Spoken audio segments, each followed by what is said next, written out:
সকাল থেকেই হাজারো দর্শনার্থীদের পদচারণায় প্রাণবন্ত হয়ে ওঠে মিরপুর জাতীয় চিড়িয়াখানা। ঈদের আনন্দঘন মুহূর্তকে উপভোগ করতে দর্শনার্থীরা ছুটে আসে পরিবার পরিজন ও বন্ধু বান্ধব নিয়ে। পশু পাখিদের দেখে উচ্ছ্বাস ছিল ছোট শিশুদের চোখে মুখেও। শাহরিয়ার ইমতিয়াজের প্রতিবেদন।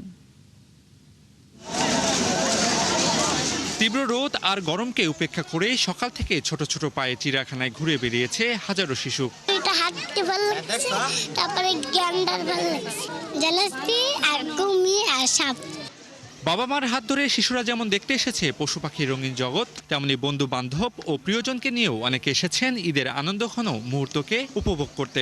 সিংহ ভালো লাগছে, বাঘও ভালো লাগছিল, আবার বানর, সাপ, আবার জলহস্তি, সাদা কাক দেখি নাই, আর বাফেলোটা দেখি নাই। বারবার জিজ্ঞেস করে বাঘ কি করে, সিংহ কি করে, এটা সেটা জিজ্ঞেস করে। চিড়িয়াখানা আসলে দেখা যায় বাচ্চাদের একটু মানসিক বিকাশটাও ভালোভাবে ঘটে, বিভিন্ন প্রাণী পশু সম্পর্কে ওরা জানতেও পারে। টিভি স্ক্রিন বা মোবাইল ডিভাইসের বাইরে প্রথমবারের মতো অনেক শিশু দেখেছে ডোরাকাটা রয়্যাল বেঙ্গল টাইগার কিংবা কাদায় গড়াগড়ি করা জলহস্তিদের। চোখের সামনে পশু পাখিদের দেখে উচ্ছ্বাস ছিল শিশুদের চোখে মুখে।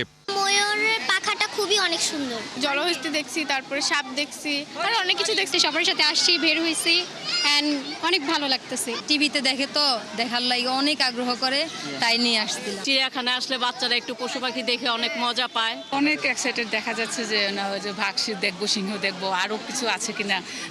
ঈদের ছুটিতে দেশের নানা প্রান্ত থেকে আসা নগরবাসীরা উপভোগ করেছে চিড়িয়াখানার বিচিত্র প্রজাতির প্রাণী ও প্রাকৃতিক সৌন্দর্য।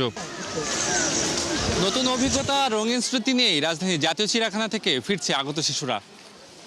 এই আনন্দঘন মুহূর্তগুলোই তাদের জীবনে হয়ে থাকবে এক অনন্য স্মরণীয় অধ্যায়, এমনই প্রত্যাশা পরিবারের। শাহরিয়ার ইমতিয়াজ, ৭১, ঢাকা।